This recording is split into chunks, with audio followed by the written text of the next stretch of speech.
Hi எல்லாருக்கும் வணக்கம். Welcome back to my channel.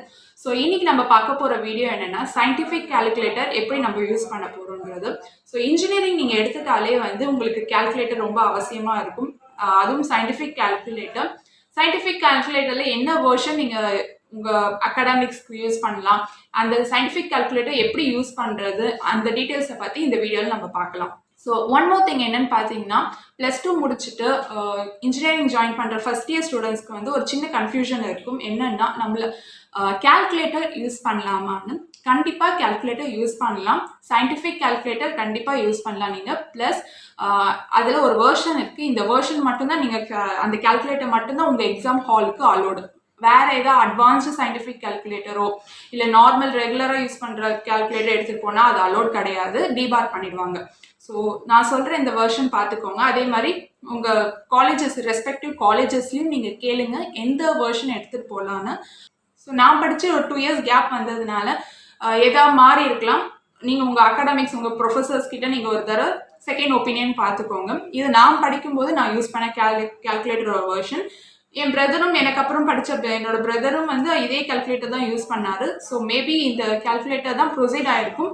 இல்லை இப்போ வேறு ஏதாவது மாறி இருக்குன்னா கூட உங்கள் ப்ரொஃபஸர்ஸ் கிட்ட ஒரு செகண்ட் ஒப்பீனியன் கேட்டுக்கோங்க. ஸோ இந்த கால்குலேட்டர் இருக்கு இல்லையா, FX991MS, இந்த கால்குலேட்டர் தான் அண்ணா யூனிவர்சிட்டி எக்ஸாமுக்கு அலோடு. ஸோ இப்போ நம்ம இந்த ஈக்குவேஷனை எப்படி கால்குலேட்டரில் சால்வ் பண்ண போகிறோன்றது பார்க்கலாம். ஸோ இதுதான் நம்மளோட ஈக்குவேஷன். m³ - 3m² + 4m - 2 = 0.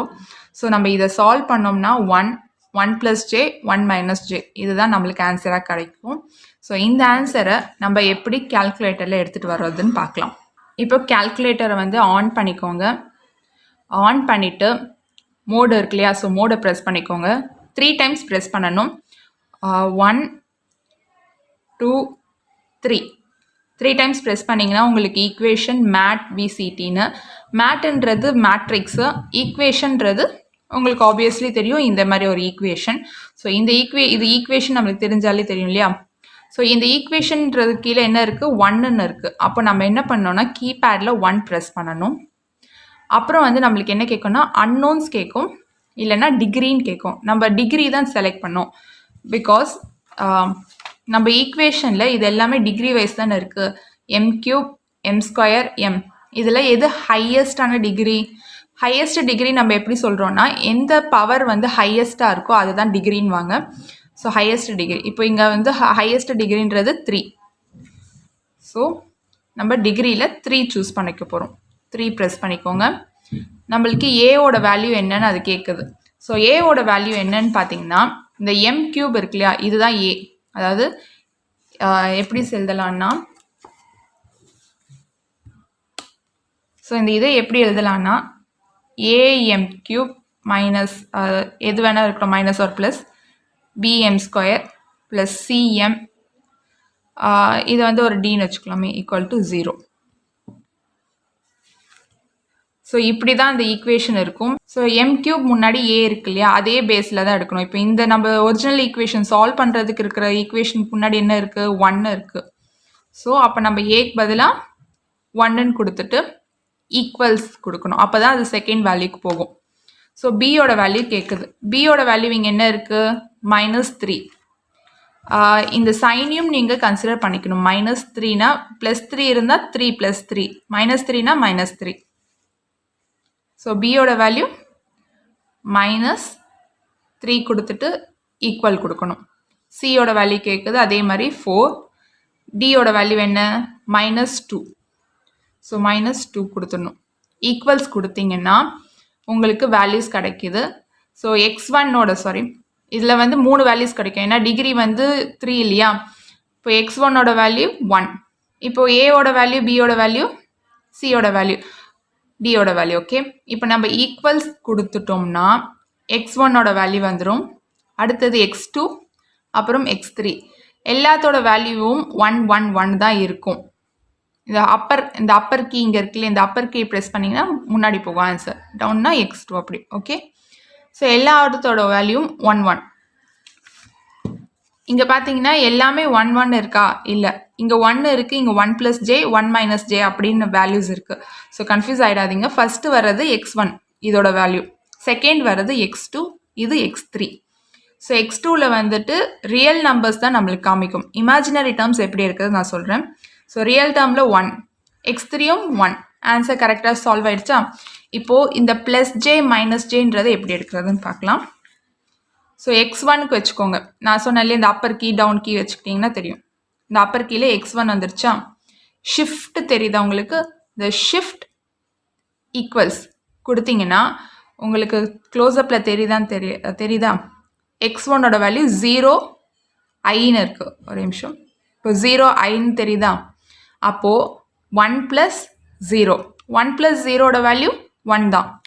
அதனால தான் நம்மளுக்கு x1ஓட வேல்யூ 1ன்னு வந்திருக்கு.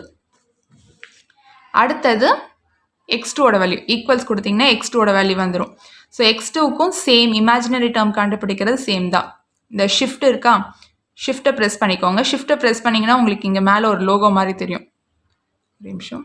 இந்த குட்டியாக ஒரு லோகோ தெரியுதா? இப்போ ஷிஃப்ட் ஆஃப் பண்ணிக்கிட்டிங்கன்னா ஆஃப் ஆகிடும். ப்ரெஸ் பண்ணிங்கன்னா ஷிஃப்ட் ஆன் ஆகும். அப்புறம் ஷிஃப்ட் ஈக்குவல்ஸ் கொடுத்தீங்கன்னா உங்களுக்கு தெரியுங்க பாருங்கள்.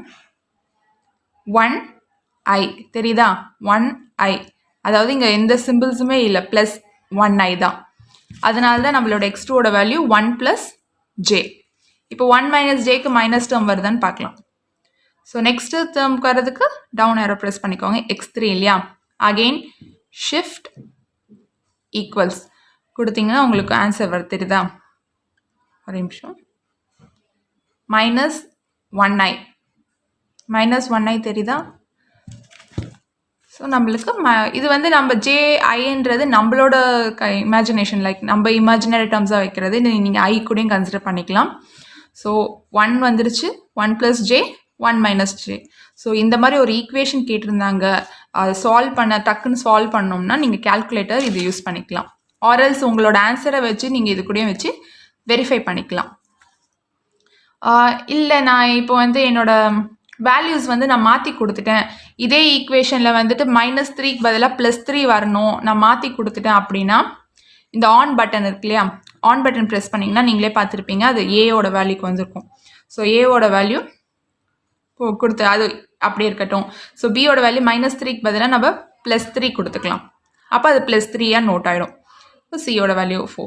அப்போ நம்மளுக்கு அதுக்கேற்ற மாதிரி, ஸோ நம்ம +3 கொடுத்தனால நம்மளுக்கு வேல்யூஸ் அதுக்கேற்ற மாதிரி மாறி இருக்கு. ஓகே, ஸோ இது புரிஞ்சிருக்கும்னு நினைக்கிறேன். ஸோ எந்த வேல்யூஸ் தொட்டாலும் அதே தான் வருது, எனக்கு நார்மலாக நான் கேல்சியில் ஒர்க் பண்ணணும் அப்படின்னா ஷிஃப்ட் கொடுத்துக்கோங்க. மோடுன்னு இருக்கு இல்லையா? அதை ப்ரெஸ் பண்ணிங்கன்னா அது கேட்கும் மோட் இல்லை எல்லா வேல்யூஸுமே ரீசெட் பண்ணணுமான்னு.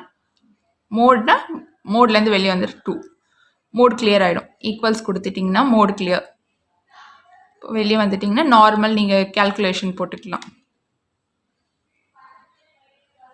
இப்போது இந்த மாதிரி காம்ப்ளெக்ஸ் டேர்ம் 1/3i² + 3 × 3i, இதை நம்ம 3 × 3i கூட கொஷின்ஸில் கொடுத்துருந்தா, இல்லைன்னா நம்ம 3 3s 9i கூட நம்ம எழுதிக்கலாம். ஸோ 9i + 2 இந்த மாதிரி ஈக்குவேஷனாக இருந்தால் எப்படி நம்ம இந்த மாதிரி ஆன்சர்ஸ், அதாவது இந்த ஆன்சர்ஸ் நம்ம எப்படி எடுத்துகிட்டு வர்றதுன்னு கேல்குலேட்டரில் பார்க்கலாம்.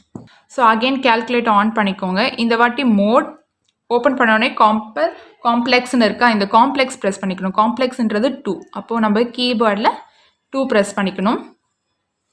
ஸோ 2 ப்ரெஸ் பண்ணதுக்கப்புறம் இங்கே உங்களுக்கு தெரியுதா ஒரு டின்னு ஒரு ஆப்ஷன் வரும். அந்த இடத்துல தான் நீங்கள் வேல்யூஸ் என்ட்ரி பண்ண போகிறீங்க. ஸோ உங்களோட வேல்யூஸ் என்னவோ அதை நீங்கள் என்ட்ரி பண்ணணும். லைக் 1// அப்படின்றத நம்ம நார்மலாக என்ட்ரி பண்ணுவோம் இல்லையா? அதே மாதிரி தான் 1 கொஷின் அப்படியே என்ட்ரி பண்ணுவோம். உங்களுக்கு வைக்கிட்டா 1/1 அதே மாதிரி இன்னொரு ஒரு விஷயம் என்னென்னா, இது ரெண்டுமே நம்ம கேல்குலேட்டரில் அப்ளை பண்ணும்போது ஒவ்வொரு டேர்மே நம்ம ஸ்பெசிஃபிக் பண்ணணும். ஏன்னா கேல்குலேட்டருக்கு நம்ம புரிய வைக்கணும், இது ஒரு டேர்ம், இது ஒரு டேர்ம், இது ஒரு டேர்ம்னு. ஸோ நம்ம இதெல்லாம் ஸோ 1// இந்த ஒரு பெரிய டேர்ம், அப்புறம் அதுக்குள்ளே ஓப்பன் ப்ராக்கெட்ஸ் க்ளோஸ் ப்ராக்கெட் அப்படி கொடுக்கணும். ஸோ 1// இந்த ஓப்பன் ப்ராக்கெட் ஒன்று கொடுக்கணும் நம்ம. அப்போ தான் கேல்குலேட்டருக்கு ஸோ 1// இந்த ப்ராக்கெட்குள்ளே எல்லாம் வருதுன்னு. ஸோ இது வந்து நான் என்னோடய காலேஜ் டைமில் யூஸ் பண்ணதுனால வேர்டிங்ஸ்லாம் கொஞ்சம் அழிஞ்சிருக்கும். பட் இந்த எல்லா கால்குலேட்டர்லையும் சேம் ஃபங்க்ஷன்ஸ் தான் இருக்கும், நீங்கள் உங்களுக்கு தெரியும். ஸோ இதுதான் ஓப்பன் ப்ராக்கெட். இதை கொஞ்சம் அழிஞ்சிடுச்சு, அட்ஜஸ்ட் பண்ணிக்கோங்க. ஸோ இது ஓப்பன் ப்ராக்கெட் பண்ணிக்கோங்க. ஸோ இதில் இந்த ஓப்பன் ப்ராக்கெட் ஓப்பன் பண்ணியாச்சா? இப்போது இந்த இதை ஓப்பன் பண்ணும். இந்த 3i ஹோல் ஸ்கொயர்ன்றதை நம்ம எழுதணும். மறுபடியும் இங்கே என்ன பண்ணோம், ஒரு ப்ராக்கெட் ஓப்பன் பண்ணணும். மறுபடியும் ஒரு ப்ராக்கெட் ஓப்பன் பண்ணிக்கோங்க. 3's மென்ஷன் பண்ணுங்கள். ஸோ 3 மென்ஷன் பண்ணோடனே ஐன்னு நம்ம இங்கே கொடுத்துருக்கோம், தெரியுதா? 3i ஸ்கொயர்னு இருக்கா? இப்போ இந்த ஐயை வந்து நம்ம எப்படி இங்கே எடுத்துகிட்டு வரணும்னா, இந்த ஓப்பன் ப்ராக்கெட் பக்கத்துலேயே இஎன்ஜின்னு ஒன்று இருக்கும். ஒரு நிமிஷம். ஸோ இங்கே தெரியுதா உங்களுக்கு? இஜி தெரியுது, என்ன தெரியல. ஸோ இஎன்ஜின்னு இருக்குது. இஎன்ஜின்றது இங்கே மேலேயே உங்களுக்கு குட்டியாக தெரியுதா? ஐன்னு மென்ஷன் பண்ணியிருக்காங்க பாருங்கள்.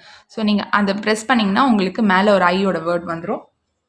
அடுத்தது என்ன இருக்குது? ப்ராக்கெட்டை வந்து க்ளோஸ் பண்ணிடுறாங்க. ஸோ உங்களோட ப்ராக்கெட்டை வந்து நீங்கள் க்ளோஸ் பண்ணிவிடுங்க. அடுத்தது ஸ்கொயர் இருக்குது. ஸோ ஸ்கொயருக்கு பார்த்தீங்கன்னா இங்கே இதுதான் பவர் ஸ்கொயர், எக்ஸ் ஸ்கொயர்னு இருக்கும். ஸோ அதுவும் நாங்கள் அடிக்கடி யூஸ் பண்ணுறதுனால அது தேஞ்சிருச்சு. ஸோ எக்ஸ் ஸ்கொயர் நீங்கள் கொடுத்தீங்கன்னா அது ஸ்கொயர், அந்த ஸ்கொயர் அங்கே வந்துடுதா? அடுத்தது என்ன இருக்குது? ப்ளஸ். ஸோ ப்ளஸ் கொடுத்துக்கோங்க, தெரியுதா? ப்ளஸ் கொடுத்துருக்கேன். அப்புறம் 3, அப்புறம் ஒரு ஓப்பன் ப்ராக்கெட் இருக்கா?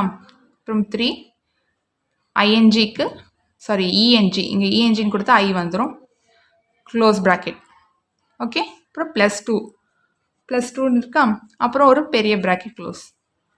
ஸோ எல்லா ப்ராக்கெட்டும் நீங்கள் க்ளோஸ் பண்ணாதான் உங்களுக்கு வந்து ஆன்சர் கிடைக்கும். நீங்கள் ஒரு ப்ராக்கெட் இப்போ ஃபார் எக்ஸாம்பிள் இந்த நம்ம லாஸ்ட்டாக இருக்கல இந்த ப்ராக்கெட் நம்ம க்ளோஸ் பண்ணலை, அப்படியே கொடுத்தோம்னா வேல்யூஸ் வந்து மாறி தான் வரும். ஸோ லாஸ்ட் ப்ராக்கெட் க்ளோஸ் பண்ணியாச்சு. நம்மளுக்கு ஆன்சர் ஈக்குவல்ஸ் கொடுத்திங்கன்னா நம்மளுக்கு ஆன்சர் வந்தது. பட் இதை வந்து நம்ம மிக்ஸ்டு ஃப்ராக்ஷனாக எழுதணுன்னா நம்ம என்ன பண்ணணும்னா, இங்கே AB/Cன்னு இருக்கு இல்லையா, ஃப்ராக்ஷனில் வர்றது தெரியுதா? ஸோ B/C மட்டும் கொஞ்சம் தெரியுது, அட்ஜஸ்ட் பண்ணிக்கோங்க. ஸோ இதை நீங்கள் ப்ரெஸ் பண்ணிங்கன்னா -7, இந்த எல் ஷேப்புன்றது டிவைடட், அதாவது ஸ்லாஷ் மாதிரி டிவைடட் 130. ஆன்சர் வந்துருச்சா? -7 டிவைடட் பை 130. அடுத்தது இந்த இமேஜினரி டேர்ம். ஸோ ஆல்ரெடி நான் என்ன சொல்லியிருக்கேன், இமேஜினரி டேர்ம் இந்த ஐ டேர்ம்ஸ்லாம் வர்றதுக்கு நம்ம என்ன பண்ணணும், ஷிஃப்ட் ஈக்குவல் அப்படி கொடுத்தா இந்த இதில் குட்டியாக தெரியுதா, ஐ டேர்ம் தெரியுதா, இதுதான் இமேஜினரி டேர்ம். இதை வந்து நம்ம ஃப்ராக்ஷன்ஸில் எழுதணும்னா AB/Cன்னு இருக்கு இல்லையா, அதை ப்ரெஸ் பண்ணிங்கன்னா -9 டிவைடட் பை 130 ஐ. ஸோ நம்மளோட ஆன்சர் வந்துடுச்சு. அதே மாதிரி இப்போ நம்ம வெளியே வந்துட்டோம், எனக்கு ஆன்சர் நான் நோட் பண்ணவே இல்லை, ஒரு சின்ன ட்ரிக். ஸோ இங்கே ஓப்பன் ப்ராக்கெட் இருக்கு இல்லையா, இந்த ஓப்பன் ப்ராக்கெட் இந்த ஆன்சர்னு இருக்கா, இதை ப்ரெஸ் பண்ணிக்கோங்க. இந்த மாதிரி ஒன்றும் ஓப்பன் ப்ராக்கெட் கொடுத்துட்டு ஆன்சர் கொடுத்து ஈக்குவல்ஸ் அப்படி கொடுத்தா நம்ம இதுக்கு முன்னாடி லாஸ்ட்டாக போட்டோம் இல்லையா, அந்த ப்ராப்ளமோட வேல்யூ கிடைக்கும். ஸோ இதை வந்து நீங்கள் நோட் பண்ணிக்கலாம். இதில் வந்து நம்ம AB/ கொடுத்துட்டோம்னா ஆன்சர் கொடுத்தா ஆன்சர் கொடுத்தா நம்மளுக்கு இது வந்துடுது. ஷிஃப்ட் ஈக்குவல்ஸ் கொடுத்தோம்னா அதே தான். ஸோ அட்மோஸ்ட் லாஸ்ட்டாக நம்ம பண்ணது வந்து தெரியாமல் ஏசி கொடுத்து கிளியர் பண்ணிட்டோம் அப்படின்னா ஆன்சர் எடுக்கிறதுக்கு இது ஒரு ஆப்ஷன். ஸோ உங்களுக்கு இந்த வீடியோ வந்து யூஸ்ஃபுல்லாக இருக்கும்னு நினைக்கிறேன். சயின்டிஃபிக் கால்குலேட்டர் யூஸ் பண்ணி எப்படி ஒர்க் பண்ணோம் நம்ம பார்த்தாச்சு. நெக்ஸ்ட் வீடியோஸில் வந்துட்டு நம்ம இன்ஜினியரிங் மேத்தமேட்டிக்ஸ் 1, 2, 3, 4 4 செமஸ்டரில் இருக்க இன்ஜினியரிங் மேத்தமேட்டிக்ஸோட ப்ராப்ளம்ஸை நம்ம சால்வ் பண்ணுவோம். ஸோ மறக்காமல் லைக் பண்ணுங்கள், ஷேர் பண்ணுங்கள், சப்ஸ்கிரைப் பண்ணுங்கள். நம்ம அடுத்த வீடியோவில் மீட் பண்ணலாம். பாய்.